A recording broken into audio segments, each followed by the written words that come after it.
Out into the main arena. Now, Bluey is a very interesting croc. He's a young male. He's really in the prime of his life. He's not quite a really big, bulky boy. He's still got quite a bit of speed behind him, and he is renowned for giving you a bit of a run for your money on land. But today, we really want to teach you how to stay safe in crocodile territory by showcasing completely natural behaviour. Everything that you see here today, this is exactly what crocodiles will be doing in the wild. The only difference is you've got this nice clear water, so you can see every little movement that he makes underwater. As he comes out, you get to watch him stalking, watch him plant his feet. If you look closely on the big screen, you'll see as he opens his eyes, every little detail. And that's because Dad designed this to have clear water. Now, when you're up in Northern Australia, that's Cape York, all the way across through Darwin, the Northern Territory, over into Western Australia, anywhere up there, that is crocodile territory. And if you're lucky enough to visit Northern Australia, you're going to be coexisting with crocs. And you don't find crocodiles in waterways like this. They very rarely are going to be found in clear water. It's mostly deep, dark, dirty water. And that is the secret to the crocodile's survival, is by hunting using camouflage. So you don't really have the luxury of being able to have a little look and go, oh yeah, no crocodiles in here, and have a dip. It's just not how it works. You have to have a lot of respect for the crocodile's territory. That is the water. We can't just jump into any waterway and recreate, because there could be a crocodile in there. And we're going to show you what happens if you were to do that. Now, as Bluey makes his way out, I'm going to enter the danger zone, which is about 3 or 4 meters from the water's edge. That's the strike zone with a croc. And then the ultimate danger zone is to jump in the water with a croc. Not a good idea. But Mum's not here today, so let's do it. Now, as Bluey comes out, you'll notice he doesn't make a ripple on the surface. I've got my brother-in-law Chandler there backing me up, and he's starting to actually really key into the vibrations I send out. Notice there, it's all about camouflage. He lines up for the perfect strike. He's angry today, and now that he's really angry, he's all yours, Chandler. Oh. Thanks, Robert. Oh, Bluey, you're getting funny today. Come on, Bluey. Got some KFC for you. Come on. Oh man, you make me nervous, Bluey. Now this is almost scarier than if you came running out like that. Look up here, Bluey. Look up here. Nice work. There's your food. Woo! Give it up for Bluey, everyone. Wasn't that awesome? Alright, now let's see if you can get Robert. Alright, that's a great idea. Come on, Robert. Hey, boy. What do you reckon? Oh, good boy. Alright, now we're going to try and show you another strike from the water's edge here with Bluey. Now he's a smart cookie, Bluey. He knows what he's doing. So he's just trying to kind of play the game. But if he wants to, Bluey can hit incredibly hard and fast. In one solid motion, he can hit that back fence there, literally in one go. Hey Bluey, come here boy. Hey boy. Oh, he's being funny today.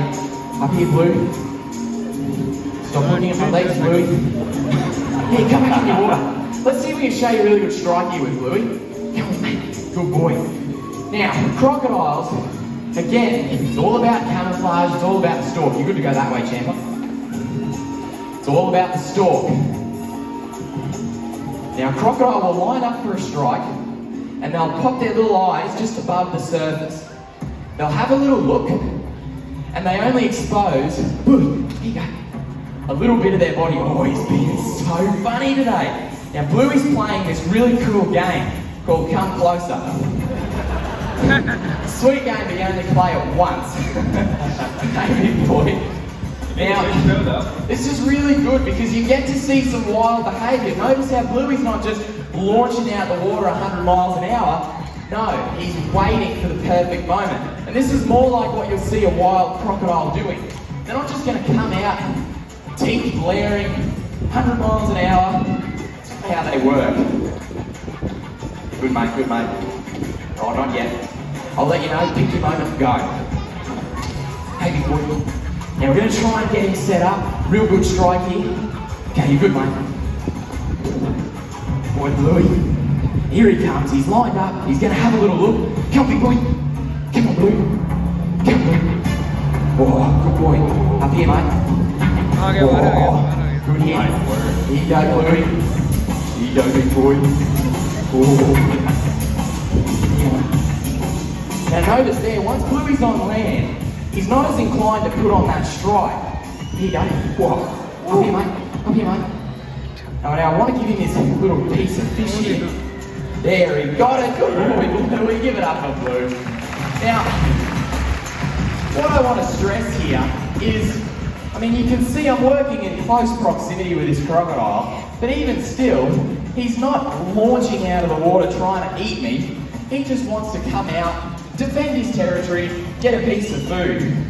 Now, it just goes to show crocs aren't out to get you. They're not trying to hunt you down and kill you. You just don't want to follow, you just don't want to break these simple rules rather. Chandler's going to show you another really interesting tactic the crocs will use to catch their prey. Yeah, so this is a natural behavior crocodiles use in the wild. Bluey's keen for it. It's called a tail wall. Nice work, Bluey. Now that enables them to grab a bird mid-flight, something overhanging the water, and Bluey's showing us exactly why you never want to climb out on a tree overhanging the water when you're in crocodile territory. There could be a croc doing this. Come on, Bluey. One more for you. One more. You can do it. Oh, you make me nervous, Bluey. I think he's looking at the big piece of food, not the sausage in my hand. Come on, Bluey. I got a little vitamin sausage for you. Straight from Bunnings. Try getting closer, Chandler. Yeah, thanks, Robert. Come on, Bluey. Nice work, Bluey. Give it up, Bluey, everyone. That was awesome. Come on here, Blue. So, here, come on, big boy. Want some KFC? Come on, mate. All right, now we're going to try and show you another strike here with Bluey.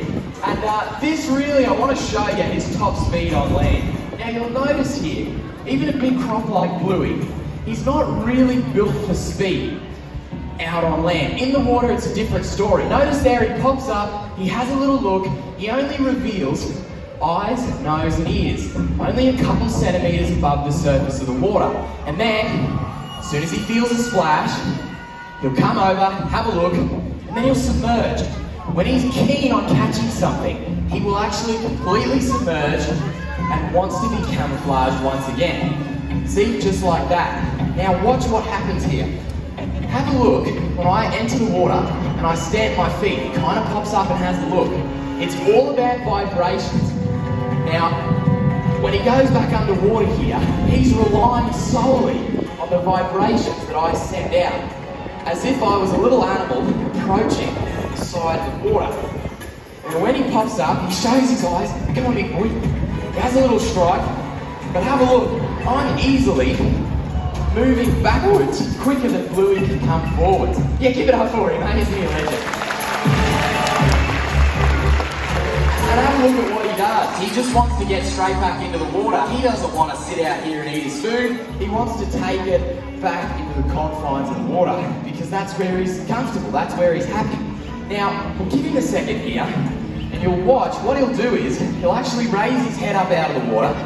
He'll counterbalance with his tail and he'll swallow that completely whole. Crocodiles can't actually chew.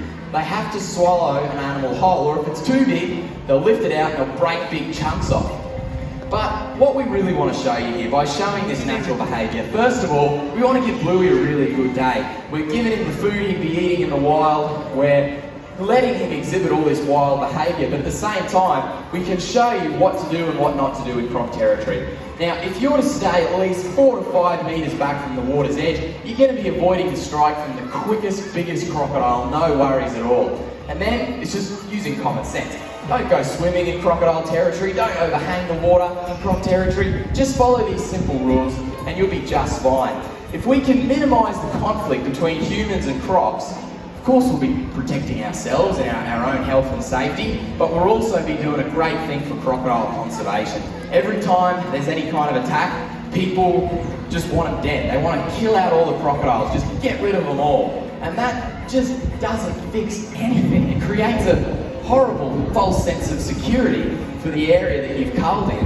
and it destroys the environment. These guys are at the top of the food chain. This is the most important keystone species in their environment. And if you just kill them out en masse, you are going to destroy the environment. So by being safe in crocodile territory, we can actually ensure the future for an absolute Australian icon. And I think we should feel a lot of pride having crocodiles here in Australia. They're just amazing. I mean, look at that. Bluey doesn't want anything to do with me. He just wants to go off and eat his tucker all alone. So, pretty clear that crocs aren't out to get you. You don't need to fear them. We got to love them and celebrate them and just use a little bit of common sense. Good on you, Blue.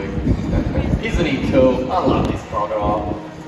Oh, mate. Well, tell you what, it's a pretty exciting time for us in Australia Zoo. Of course, we've got the CROCOSEUM where we're standing now. This was Dad's dream. It's all about continuing Dad's legacy. But we do have a really important new announcement to make on the subject of legacy. Isn't that right? Yes, definitely. Now, Steve was so enthusiastic about reconnecting people with wildlife. He pioneered bringing all you guys here into the CROCOSEUM and experiencing crocs firsthand, and that's something he was passionate about in all aspects of Australia Zoo. Just recently, we achieved one of his dreams. We opened up a lodge, the Crocodile Hunter Lodge, right next door to Australia Zoo. It's the most immersive wildlife experience, all about reconnecting people with wildlife, and all profits raised go straight back into conservation, protecting animals just like Bluey out in the wild. It's something really exciting, something Steve was so passionate about. And we have a little video to show you guys all about it.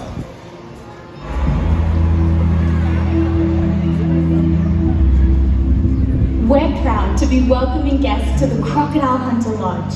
This stunning luxury accommodation was Dad's dream to open, and it means the world to continue the work he was so passionate about. The Crocodile Hunter Lodge is also home to our world-class restaurant, Warrior.